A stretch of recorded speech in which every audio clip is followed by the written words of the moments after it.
सहना भवतु सहनौ भुनक्तु सह वीर्यं करवावहै तेजस्विनावधीतमस्तु मा विद्विषावहै। ओम शांति शांति शांति। ओम सदाशिवसमारंभां शंकराचार्यमध्यमाम् अस्मदाचार्यपर्यन्तां वन्दे गुरुपरम्पराम्। श्रुतिस्मृतिपुराणानाम् आलयं करुणालयं नमामि भगवत्पादं शङ्करं लोकशङ्करम्। शङ्करं शङ्कराचार्यं केशवं बादरायणं सूत्रभाष्यकृतौ वन्दे भगवन्तौ पुनः पुनः। समस्तजनकल्याणे निरतं करुणामयं नमामि चिन्मयं देवं सद्गुरुं ब्रह्मविद्वरम्। तपोभिक्षीणपापानां शान्तानां वीतरागिणां मुमुक्षूणाम् अपेक्षोऽयम् आत्मबोधो विधीयते। So Hari Om and salutations to all. 64th verse is what we had seen last, and there we saw that whatever we see here, drishyate shruyate yadyat brahmano anyanna tad bhavet, is not different from Brahman. Tattva jnanacha tad brahma, and by this knowledge of the self, tattva jnana, one will realize that Brahman is the very Atma. Satchidanandam Advayam is of the nature of Sat, Chit and Anand. Now the text is called Atmabodha, meaning the knowledge of the self, Atma. And so the conclusion now here is, right, it started from the description of a seeker, and then different types of vivek are done, and analogies were given, then contemplation on Brahman. Now what is the result? This person has now come to realize the Absolute. So the last few verses are like that. We take the 65th one. Sarvagam Satchidatmanam Jnana Chakshur Nirikshate Ajnana Chakshur Neksheta Bhaswantam Bhanu Mandhavat. The analogy given here is that the sun which is shining, Bhaswantam Bhanum, the bright and brilliant, the effulgent sun which is shining, is seen by those who have eyes, capability to see. But those who don't have the capability to see, those who are blind, even though sun is shining, they can't see.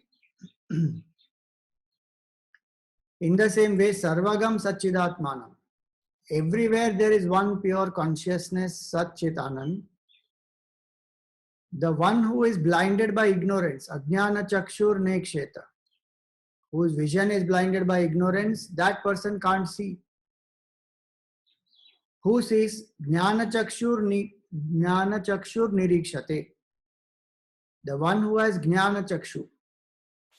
This analogy has come earlier in terms of Jnana Chakshu analogy came earlier, but the sun analogy is and this Chakshu are combining together now. So one who has that divine vision, that person sees. The ignorant one doesn't see. Now does it mean that there are special people who are born with this divine vision and there are other people who are having ignorance? No. All of us are of the nature of Satchidanand, even right now. The difficulty is only this, that the ignorance in us doesn't allow us to see that clearly. Just like the sunlight is there, but the blind person is not able to see. If the vision or the eyes are rectified, then that person will start seeing. Same way right now we are blinded by ignorance. So it is as though this Jnana Chakshu is closed. This is the Agnya Chakra. And this is where the third eye is. Everybody has the third eye. But this Jnana Chakshu is not opened. Now, what is the meaning of Jnana Chakshu opening? So, one simple meaning of Jnana Chakshu opening, meaning the head and the heart must come together, then the intuitive faculty arises. With that, I come to know the truth. The pure mind, subtle intellect, if they come together, then through steady contemplation, I will know the truth. So, that is one meaning. So, when we do the selfless service, when we do the puja, japa, etc., develop a single pointed mind, purify our mind, then when we study, then slowly that intellect becomes subtle, mind has become purified. Then intuitively one will come to realize that I am that pure consciousness. It's like the dreamer who has woken up from the dream. This is one meaning. From sadhana standpoint, one has to do this. Then the Jnana Chakshu, which is at the moment as though closed, opens up. Now the other meaning is when the person has transcended the attachment to body, mind and intellect. I am the body, mind, intellect. That when the person transcends, then in that state one realizes the absolute. So this transcendence of the body, mind, intellect is what is the opening of Jnana Chakshu. The feeling that I am this Jiva is replaced with this clarity. What we experience in deep sleep, where I am not there as an individuality, but still the real I exists.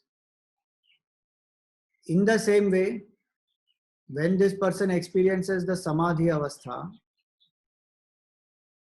intuitively one will know, I am Brahman, I am not this body, mind, intellect at all. Lot of doubts do exist in the minds of seekers that if we transcend body, mind, intellect, the ultimate reality may be a blank, it may be a absence, it may be a zero. But Vedanta says, no, it is absolute truth. Just like the sunlight is everywhere. If the person who can't see gets a vision,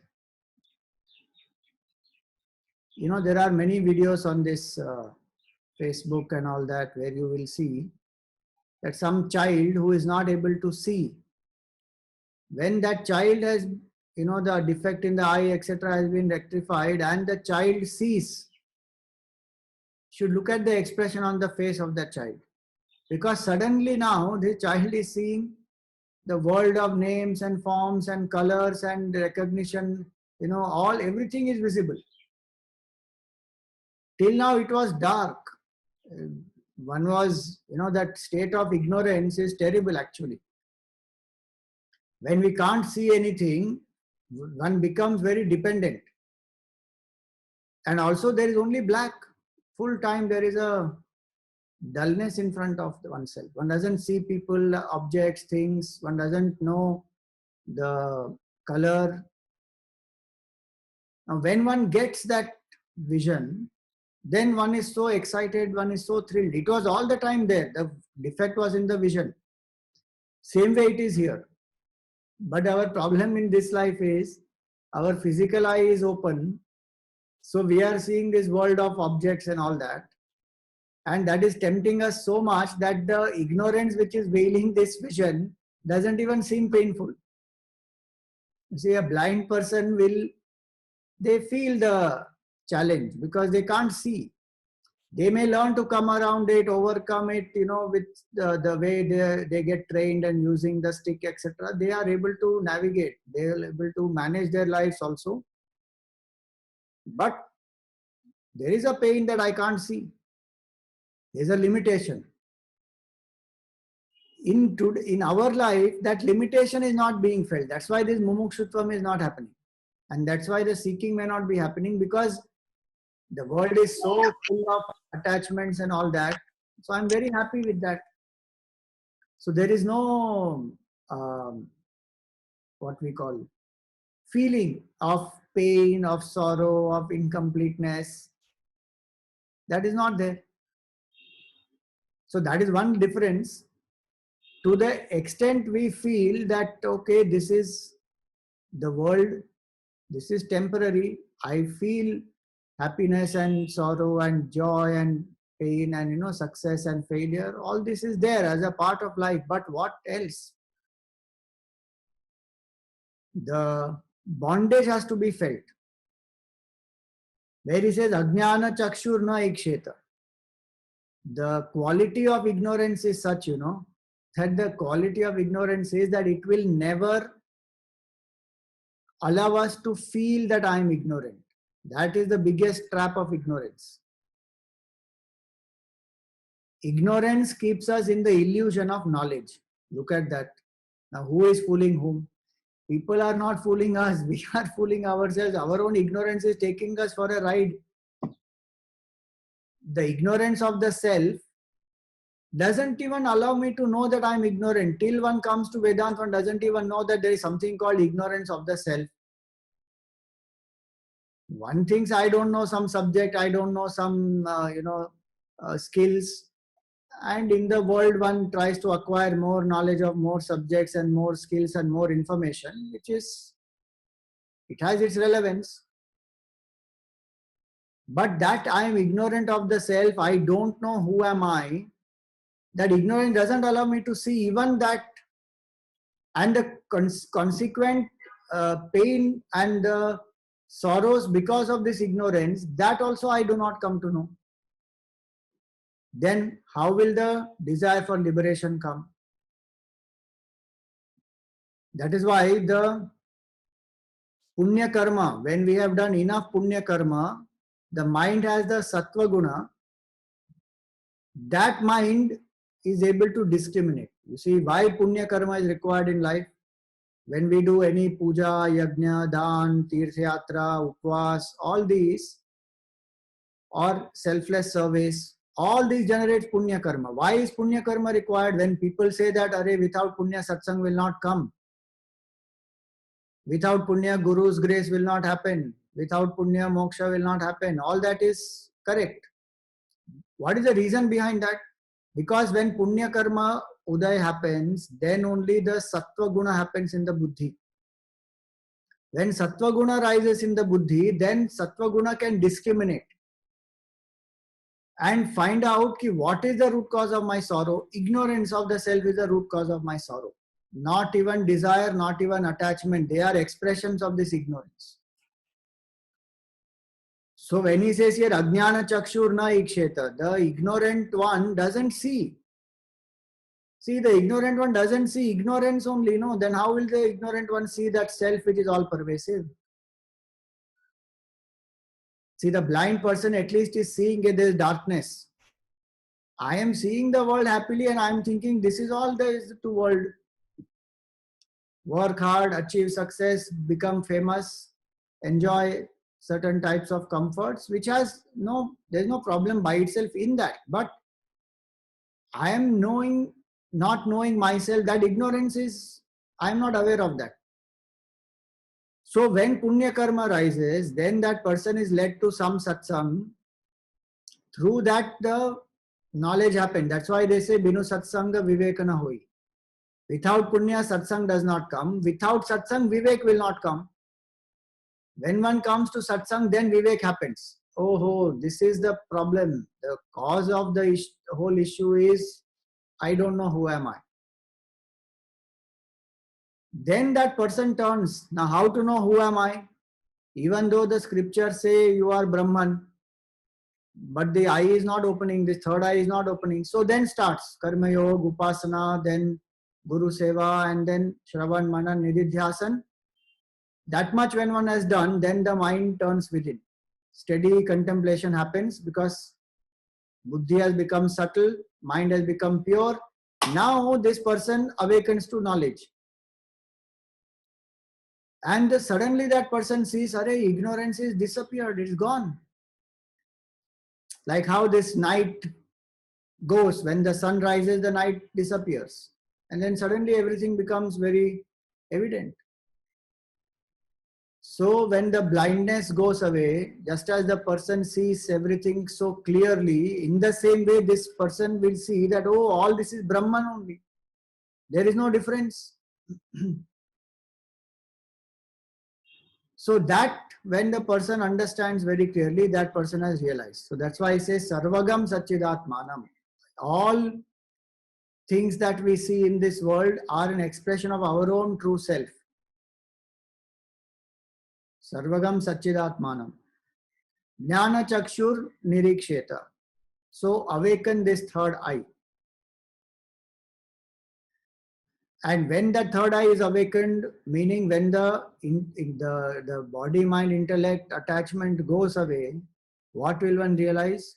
That there is only one absolute bliss. So on this, I want to share one very nice video of Gurudev here. You will see. And this infinite self is anashi, cannot be destroyed. Nasha is not possible. Is ever the same. Aprameyasya, and you cannot even know what it is.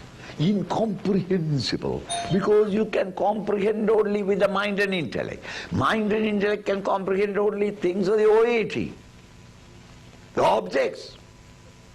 This is the very subject that gives the mind and intellect their abilities to function. How will you know it? It is a subject. Objects can be known through the mind and intellect and the body. But how will we know that which is enlivening the BMI? And we have to go beyond the BMI. Beyond the BMI, Swamiji, everybody tells me I can't understand. An illiterate Brahmin from the higher climbs of the Himalayas visited me. And as we were talking, it is getting late in the evening, and therefore I went and put a switch on the light. The Pandit's mouth opened. Ha! Swamiji, are you a magician? Why? You went and tickled the wall, and the light came. No wick, no oil, no matches are necessary. Ha! How did the light come from? Oh, Panditji, don't worry, it is bijli, it is light, it is electricity. But though he is illiterate and common sense, he is very bright, he is thinking about it. And we continue talking. It became stuffy, and therefore I went and again switched it on. And the fan started whirling. Panditji got, there is a ghost in this house. And this Swamiji is a magician. He started looking at the fan. He said, Panditji, that is electricity. Are you pulling my leg? You said that the light is electricity, and now you say that the fan is moving is electricity. Then the news time came, so I switched on the radio. The box talking? Electricity. He can't understand. The fellow is after me for the last 3 days. Swamiji, what is electricity? Electricity is the power that expresses as light in the bulb. Power? Kaisa power? What kind of power? Where is the power? How is the power? When is the power? Well, where did it come from? Where did it go? We Pandit has lost, my peace of mind is lost because the Pandit's anxiety to know. Ultimately, in utter despair, I said, Panditji, this electricity, bijli, is behind the bulb. It is not in the bulb, but it is out of the bulb. It is other than the bulb.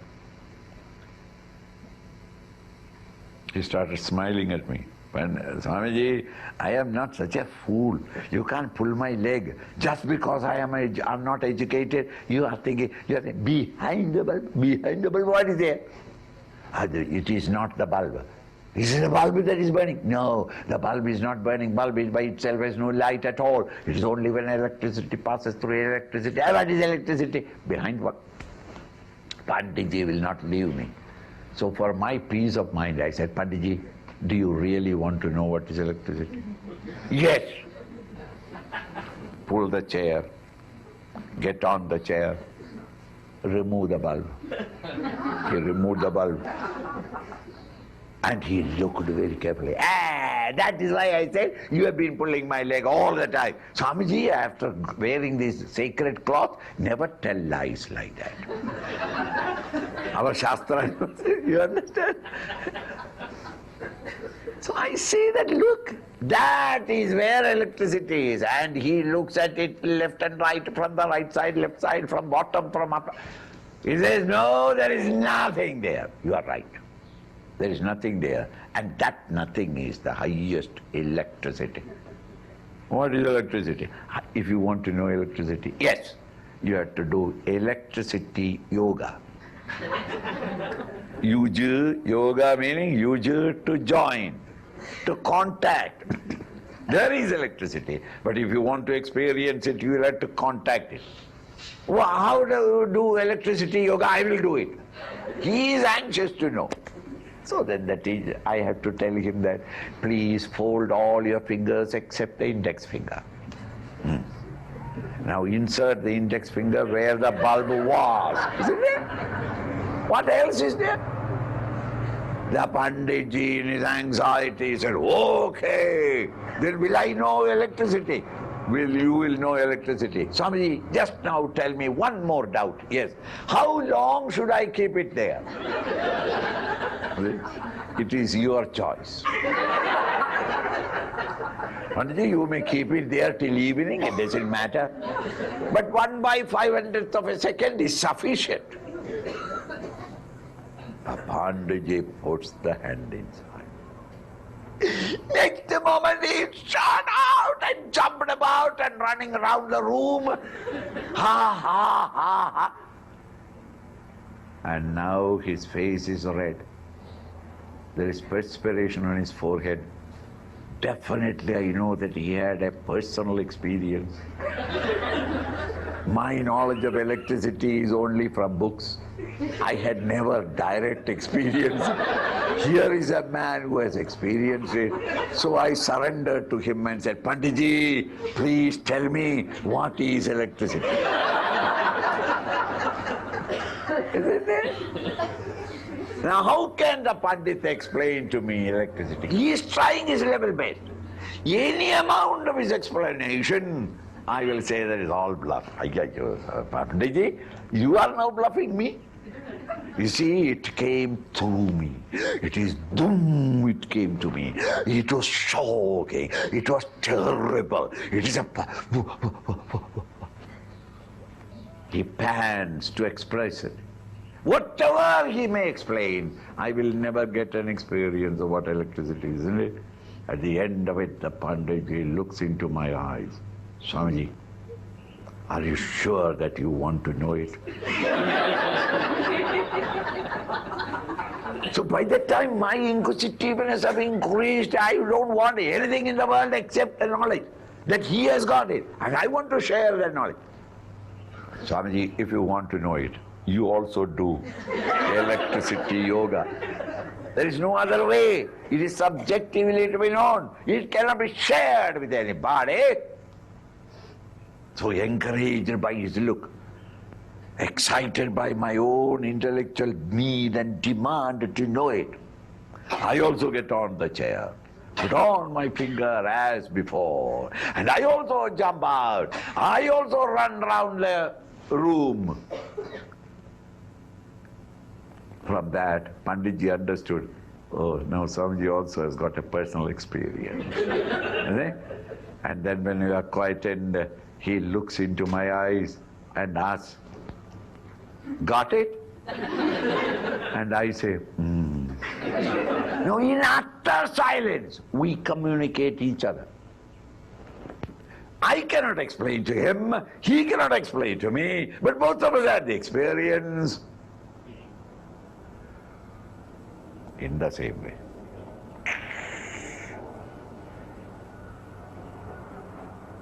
The sense organs, the mind and intellect are our equipments of experience. All of them are inert matter. They are at this moment dynamic. That which lends it dynamism is the life, the consciousness, the divine. Bulb by itself has no light. When it is enlivened by electricity, there is light. You are an intelligent entity, efficient and competent to face the world in science or art or literature, whatever it is, all because you are alive. The saint and the sinner can live his life only when he is alive. Dead sinner is as useless as a dead saint. Think. They say living yourself. So that Avinashi, permanent, eternal, immutable God, the reality that enlivens matter, is to be understood as something other than matter. When you say other than matter, it doesn't mean that we must go beyond the Einsteinian world of time. Once you are beyond the BMI, you are beyond the time. And that timeless, therefore permanent, changeless, immutable, eternal. These are the words used for God in every scripture by all the prophets. That changeless, immutable, eternal reality, Avinashi tutad Andavandai made, that is Anashinaha. No nasha, no destruction can take place to it because it is not within the realm of time. Aprameya, you cannot know him with your equipment. The electric bulb, however powerful, cannot illumine the electricity behind it. The intellect has got intelligence only when consciousness is in it. You are alive. With that intelligence, you can know everything that is happening in the OAT, in the world outside. But the intellect itself cannot know that great truth. Aprameyasya, there is no prameya, no knowledge possible of this with our present equipment.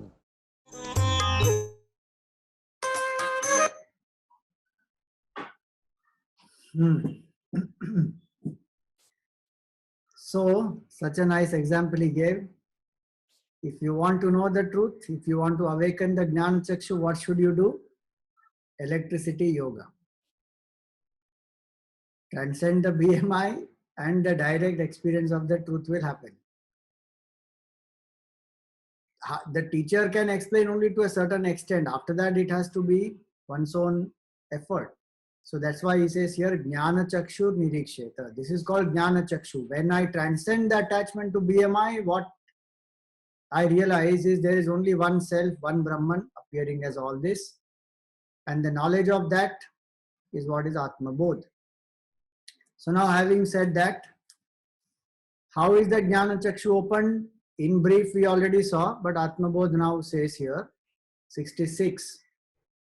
Shravanadibhiruddipta jnanagni paritapitaha jiva sarvamalan muktaha swarnavadyotate swayam.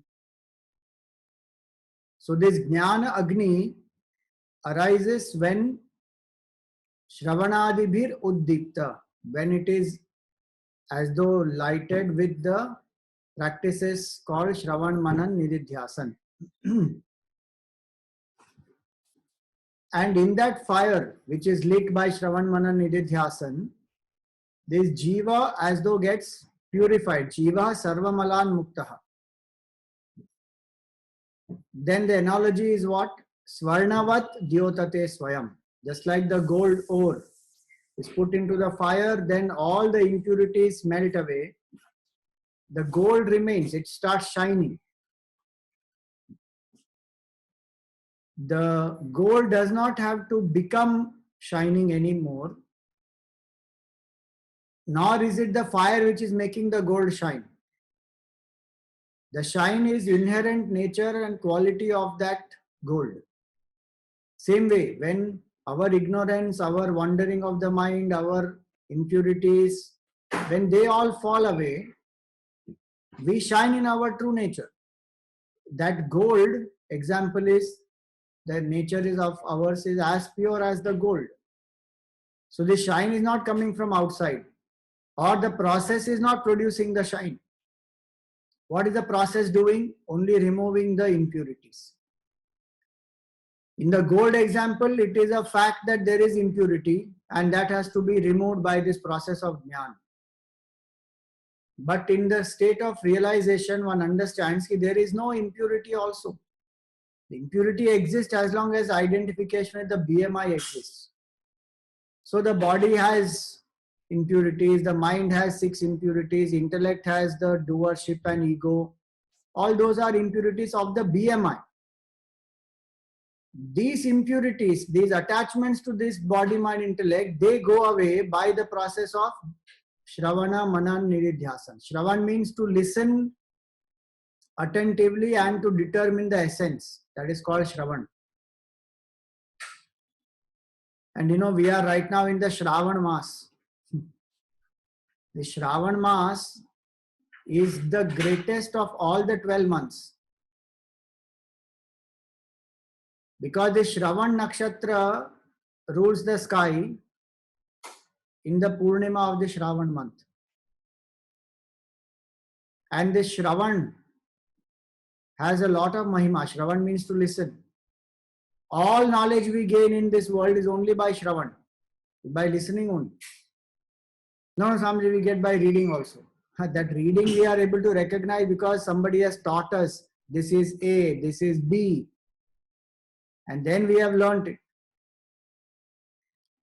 So Shravan has a lot of importance.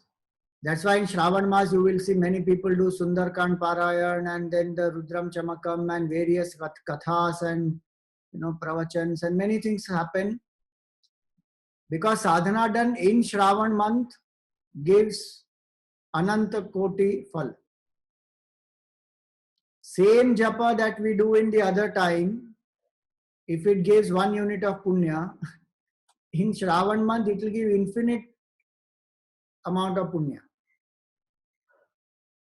So Shravan has a lot of importance, and this month is also called Shravan because in this month when we listen to the Mahima of the Shravan month as well as the Mahima of the Lord, it generates a lot of punya karma.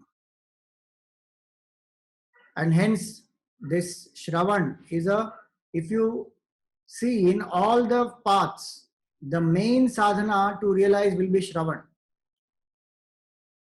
See in Jnana Marg also it starts with Shravan. In Bhakti Marg also the Navada Bhakti starts with Shravan. Shravanam Kirtanam Vishnoho Smaranam Pada Sevanam Archanam Vandanam Dasyam Sakhyam Atmanivedanam. Prahlad is teaching this to Hiranyakashipu, his own father. He is telling him, you listen to glory of Bhagavan, Shravanam, sing the glory of Bhagavan. And Hiranyakashipu is telling him, don't utter the name of Vishnu. And he is asking him, what did you learn this year in the school? He says, Shravanam, Kirtanam, Smaranam, Vandanam, Archanam, Dasyam, Sakhyam. He told him not to take the name once. And Prahlad is teaching him 9 ways how you can take and you will realize oneness with Vishnu. So in Bhakti Marg also Shravan Mahima is there, Jnana Marg also Shravan Mahima is there. So one has to listen. And both are same. Either one listens to the Sachidananda Swarup Atma Upanishads or one listens to glory of Bhagavan. That Bhagavan only is Sachidananda Swarup Atma. So Shravanadibhir Uddipta. Through the Shravanam, the knowledge that, the lamp of knowledge that is ignited, the fire that is ignited through that, burns away all the moha in us. So that is one thing we should be careful and alert about. That when I am living in this world and I am getting satsang and I am studying the Shastra, I am doing my own thinking on it, what did it burn? Because see, this gold has impurities, no? That impurities start falling away. In that fire, when this gold ore is put, the impurities will all melt away. Just like we do this, financial audit once in a year. We have to do our spiritual audit also. That what is the impurity that got burnt away in this 1 year? How much did I come out of my comfort zone? How much did I let go of my attachment? How many negativities did I master? This is one side where the impurities go away. The other side is how much devotion increased, how much mumukshutvam increased, how much vairagya increased. So that spiritual audit should be done. And so here that's why he says Jiva sarvamalan muktaha. This Jiva is freed from all impurities and will shine. Varnavad dyotate swayam.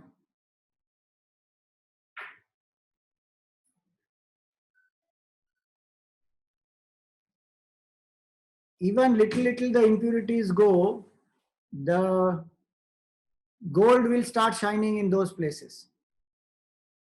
So it's not that suddenly one day all impurities will fall away from our mind. Slowly they will go. And our true nature keeps shining more and more and more. It becomes clear. So now this is the analogy. And now this Varnavad Dyotate, one should not misunderstand that there will be suddenly some glow on the face. I will start shining. And don't start comparing, 1 year back, this is my photo.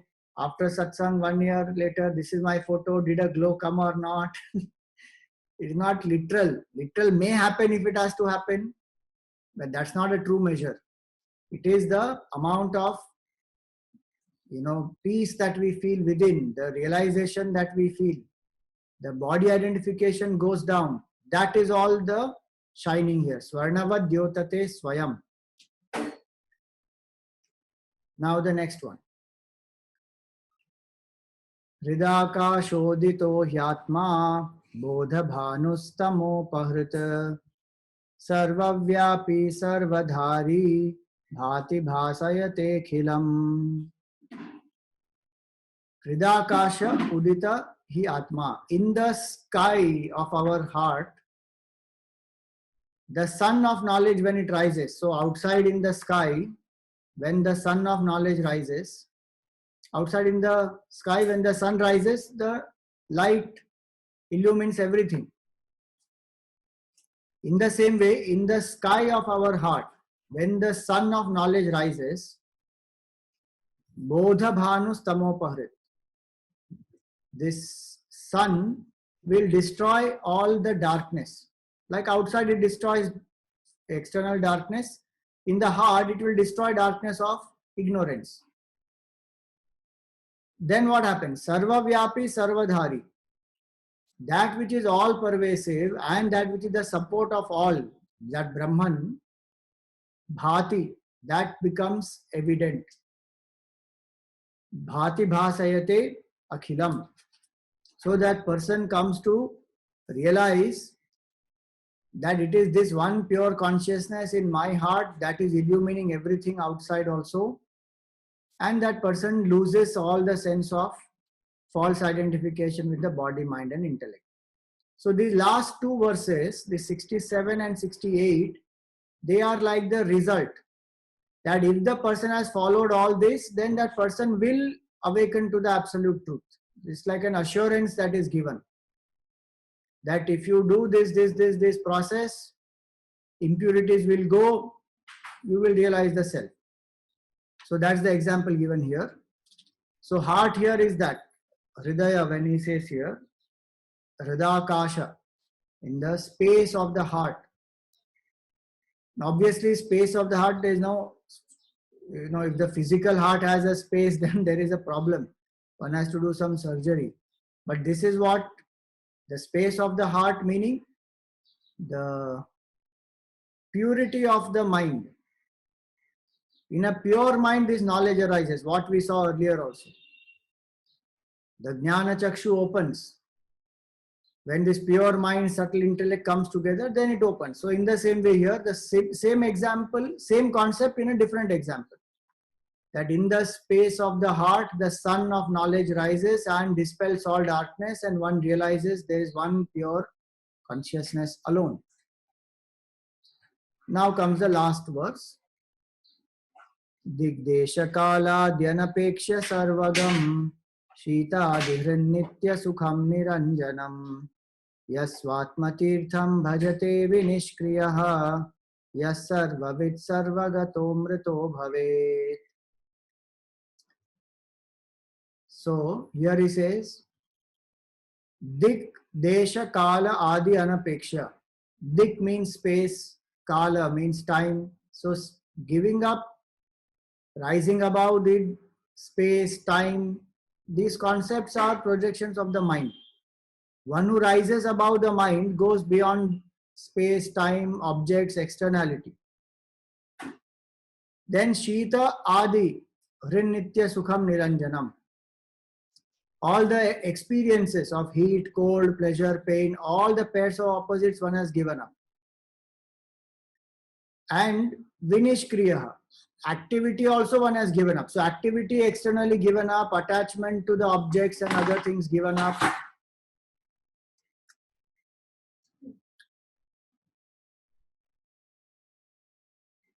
So activities are given up, attachments are given up to objects, and the mind has also become pure.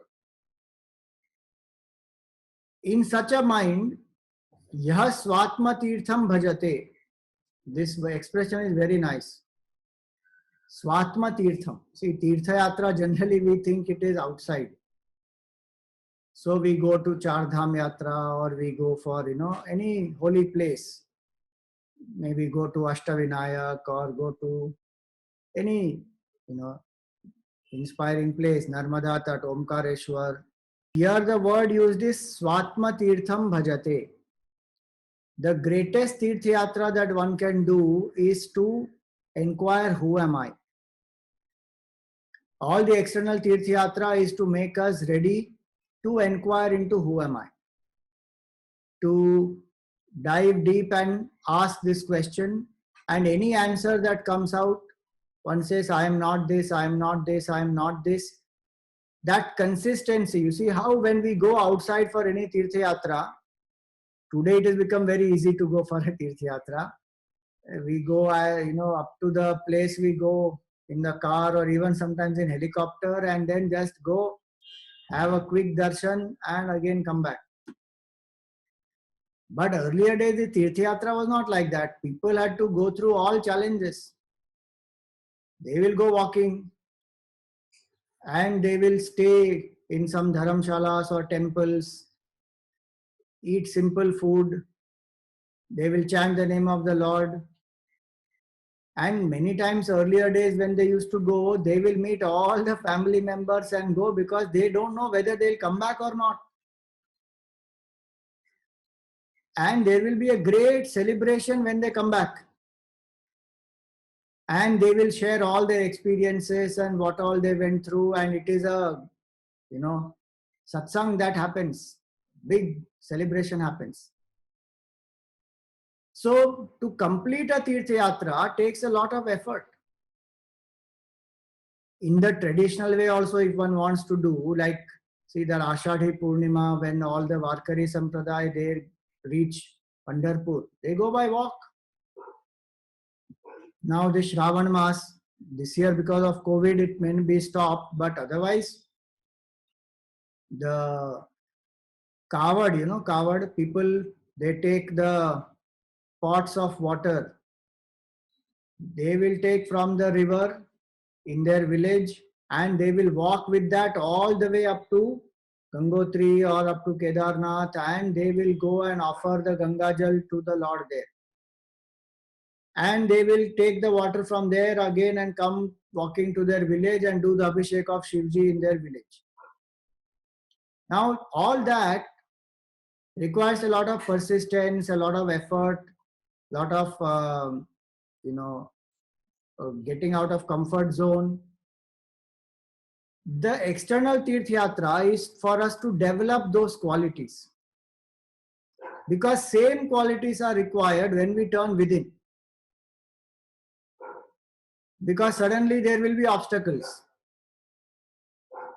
Bouts of passion will arise, bouts of anger will arise.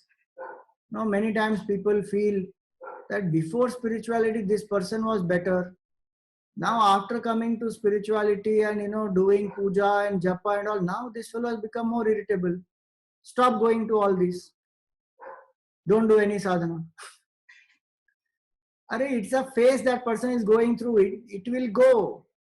If you tell them to stop it, it is like saying that, sometimes when we take a medicine, the disease appears to aggravate.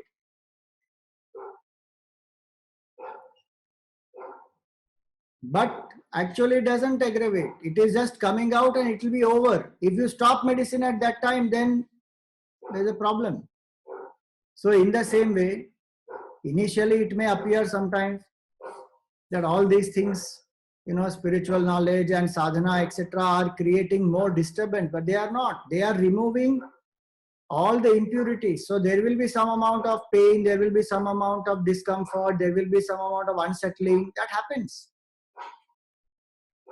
But yasvatma tirtham bhajate vinishkriyaha, without getting disturbed, having withdrawn from external things, one continuously seeks to know who am I, or continuously contemplates on Supreme Brahman, or takes the name of the Lord. All the three are same. Then what will happen? Sa sarvavit, that person will become sarvavit, will realize the truth. Sarvagato, will realize that I am the all-pervasive reality. Amrito bhavet, and becomes immortal. So the result of Atmabodha is this immortality, Amrito bhavet. It started with tapas, tapobhikshina papanam, mumukshunam. From the tapasya that a mumukshu does, this person will now, through this whole process, has now become immortal, Amrito bhavet. So all the Tirthasthan, all the Tirthayatra, how it is to consistently pursue the self within without giving up. Just like very many mountains one has to cross and walk and go. Same way, one has to turn inside and keep pursuing. There are many mountains to cross, many challenges to overcome. But at the end of it, one feels very satisfied. You see, one walks so much and goes, but when one reaches the destination, there is so much of joy. We completed, because the sankalpa got over and one has reached the destination. This is a destination we have been seeking life after life. So many lives we have been continuously seeking this. Finally, when this person comes home, Amrito Bhavet, there is a great sense of joy and satisfaction. So this is where it is. The Atmabodha text concludes here that this person who has purified the mind, who has withdrawn from all activity and consistently seeking the self, Swatma Tirtham Bhajate, that person Amrita Bhavet. That person becomes immortal. So with the grace of the Lord and blessings of the whole Guru Parampara, we have completed this one more text, Atmabodha. And as per our tradition, we will chant the first shloka again, so that we continue to revise and study this text and internalize it. Tapobhikshina papanam shantanam vitaraginam mumukshunam apekshoyam atmabodho vidhiyate. Also, we offer this at the feet of the Lord. Kayena vacha manasendriyairva buddhyatmana va prakrite svabhavat Karomi yadyad sakalam parasmai narayanaayeti samarpayami. Narayanaayeti samarpayami. So thank you to everyone. It was very inspiring to reflect on this Atmabodha with all of you. And may we realize the Atman, and we also have Atma's Bodh as our true self. Hari Om Swamiji, thank you. Thank you, Swamiji. Hari Thank Om you. Swamiji. Thank you, Swamiji.